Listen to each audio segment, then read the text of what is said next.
Hello friends, welcome back to my channel if you're returning, and if this is the first video of mine that you're catching, welcome. My name is Rachel and I'm a reseller on sites like eBay, Poshmark, Mercari, and Depop.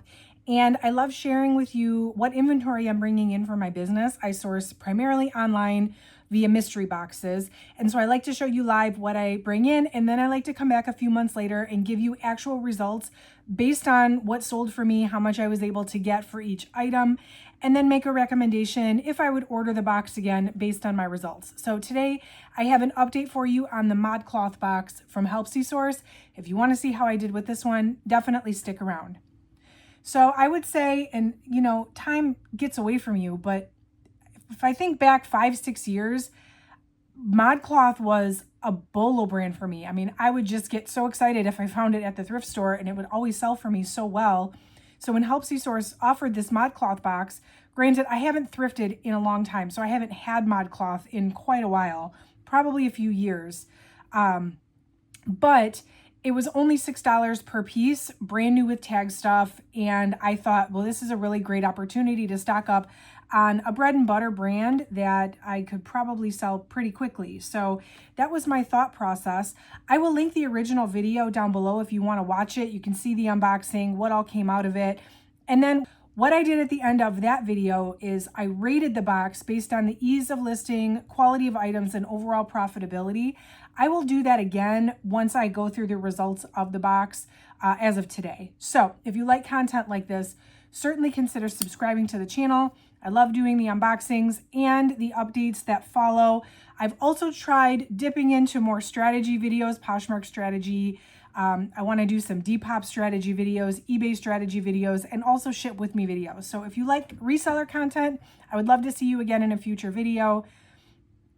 And hit that like button if you could. That definitely helps out the channel. And let me know if you ordered this. I know a lot of people ordered this. So if you ordered it and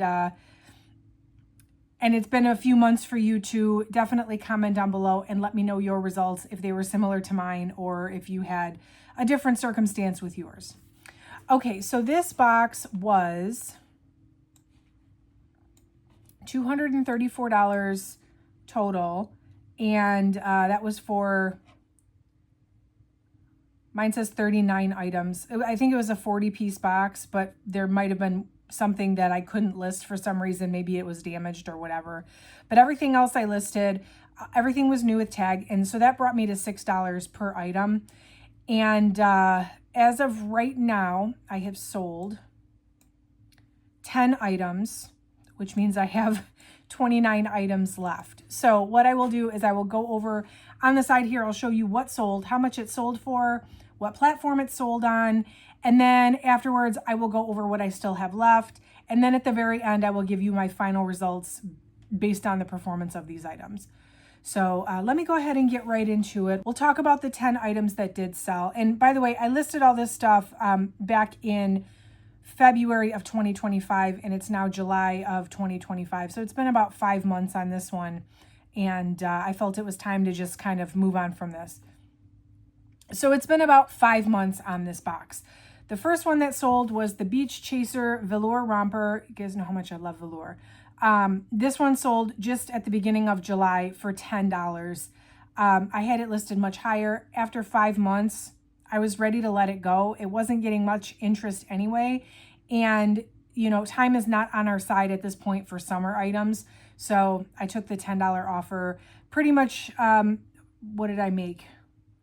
$1 after the fees, but that's fine. I was ready to see it go. As I said, there's 29 pieces here that I still have. So at this point, anything that I could get to recoup some of my money, I was ready to take it. Then the next one was the Summertime Garden Stories Smocked Mini Dress. This one was a size small, and this one sold on eBay. Actually, this was one of the first ones to sell, and it was listed about 3 weeks, and it sold on eBay for $12. And that is a crappy sale price. But I think this dress, when I looked it up on just to get look up comps or look at the website, the ModCloth website, to see how much it was selling for, I'm pretty sure this was one of the ones that was on extra super clearance. I wasn't going to get more than that. So it sold quick, but it didn't sell for very much. And that's okay because, you know, trying to charge more for it. Somebody could have went elsewhere and bought it for probably less. Then I had the Sweet Surprise faux wrap dress. This was a size 4, and this one sold at the end of June for $12.50 on Poshmark. But this one, somebody put in a bundle with some other stuff. So typically, if it's been sitting a while and somebody makes me a bundle offer, I just go ahead and accept it. And I didn't lose money on this. Again, it had been sitting for several months, so I'm not mad about getting $12.50 for that one either. Then I had the Day Tripping Eyelet Flower Fields Trapeze dress. This was a medium. This one sold in May on Poshmark for $13 by offer. So what I mean by that is I use Posher VA to automatically send offer to likers after 5 minutes after they've liked the item. So it was probably listed for like 16, which means I price dropped it a bunch of times already. And the Posher VA sent an offer for 13 with the discounted shipping, and that's what was accepted. Again, not a really great sale, but that was right before so typically before I do these updates, I give one last shot. I like delist and relist everything from the box, and I give it like one more week just to see if a refresh moves anything along. This was right before, or maybe a week or so before, I was getting ready to start delisting and relisting this stuff. So it was ultra super cheap. But again, because it had been a few months already, I was ready to let it go. Then I had the Endless Possibilities tank top in animal print. This one was a size medium. And this one was a $13.50 Mercari sale. This one sold after about 8 weeks. So this one, again, it was a tank top. I wasn't going to expect more for this. So I think it's, for what it was a decent amount. There was the Serene Serenade tank top in white. This was a size 16. And I actually got 2 of these, so I still have one left. This one sold on Poshmark for $16 by offer. So I think I listed it for 18. Well, it probably started at 20, dropped to 18 during closet clear out, and then was offered 16 with the discounted shipping, which was ultimately what was accepted. Then I had the Bouncing Over the Rainbow denim short alls, and I thought these, and I think I probably mentioned this in the unboxing because I remember talking about it, Pride Month. Anything with rainbows, it tends to get more attention like end of May, beginning of June as people start celebrating Pride Month. And sure enough, these sold on Poshmark for $20 on June 1st. And this was another piece that was put in a bundle with other items. So maybe could I have gotten a little more for those? Maybe, but they had already been listed 4 months already. And again, I'm not going to like nickel and dime somebody that's making me a bundle offer. So that one, it is what it is. Then I had the Breathtaking Tiger Lilies midi skirt. So this was just a plain black skirt with like a braided belt. And this one actually sold relatively quickly. It was only listed 4 days and it sold on Poshmark for $23. Again, based on the going price and comps and all that, that was not unreasonable at all.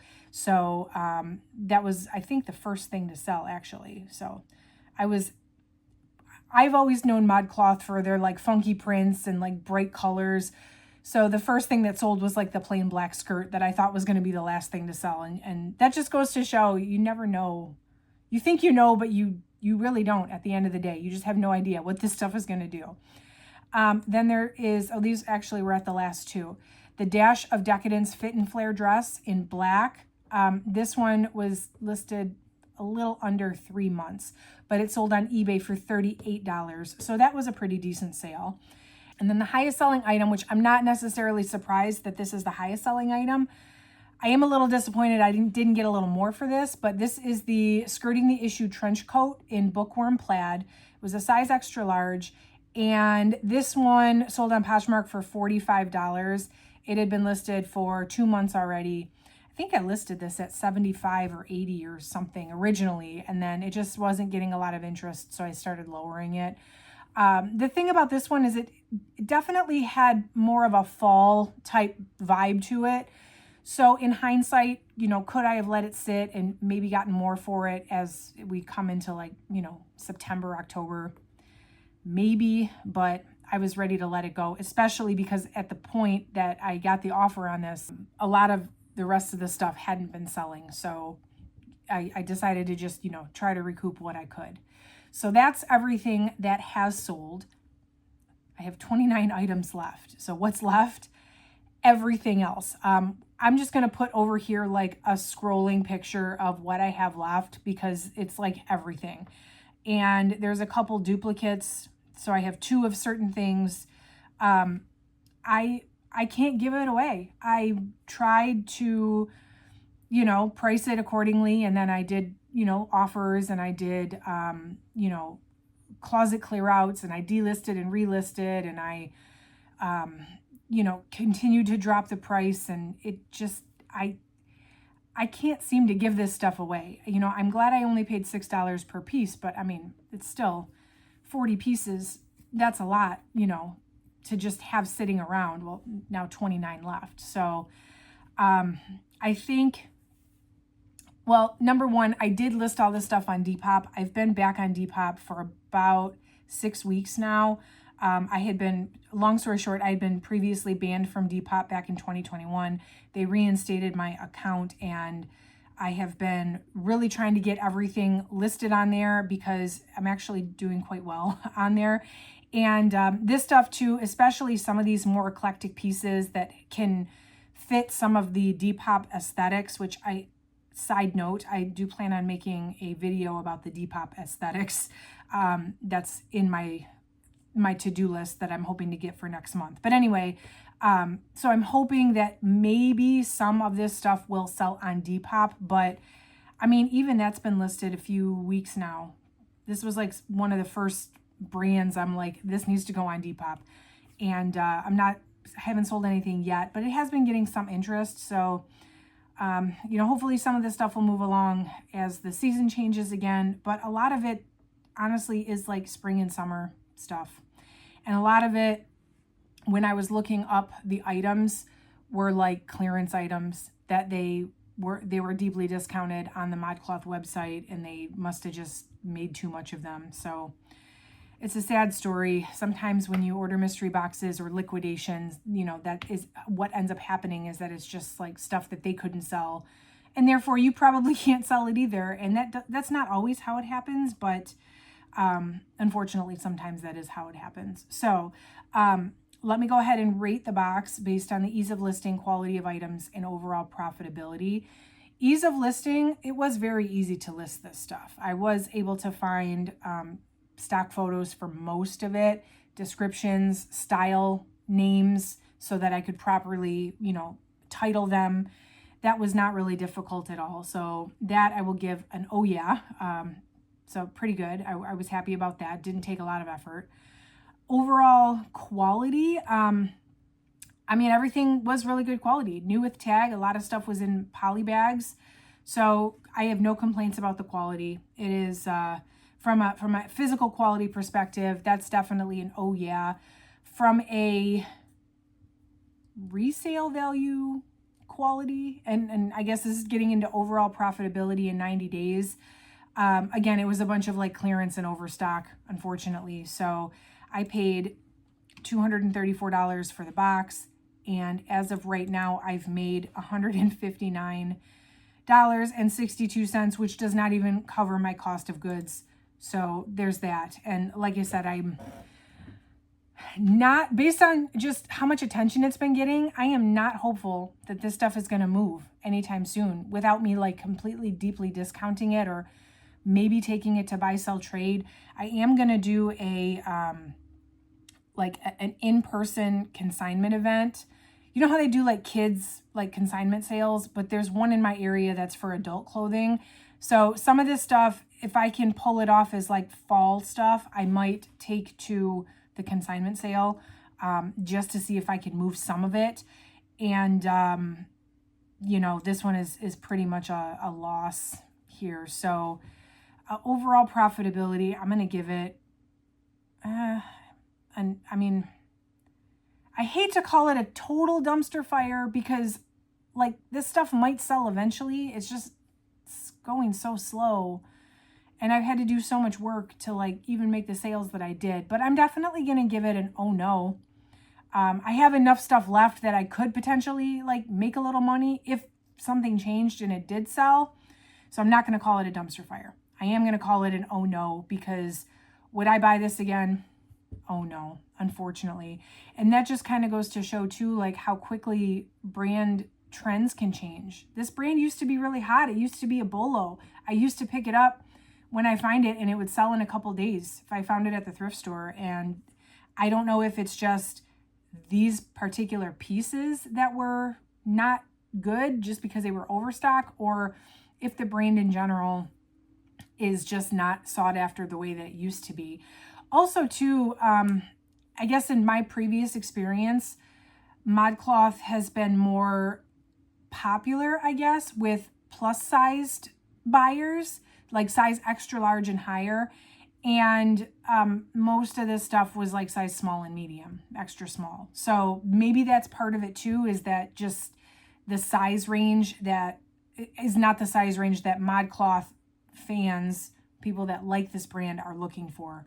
That is possible too. So I feel like I had a lot working against me that wasn't necessarily apparent when I ordered it. Like I wouldn't have known all these things unless I ordered it, but you know, it did definitely make it a lot harder for me to profit on this. So that's my thoughts. Again, let me know down below if you ordered this. I would love, love, love to hear how you did with it. And are you in the same boat as me?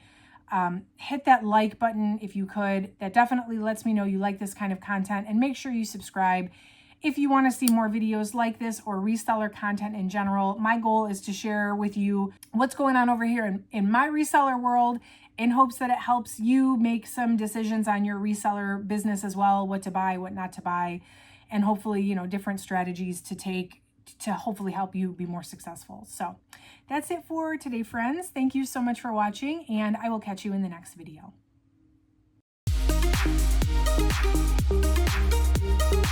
Thank you.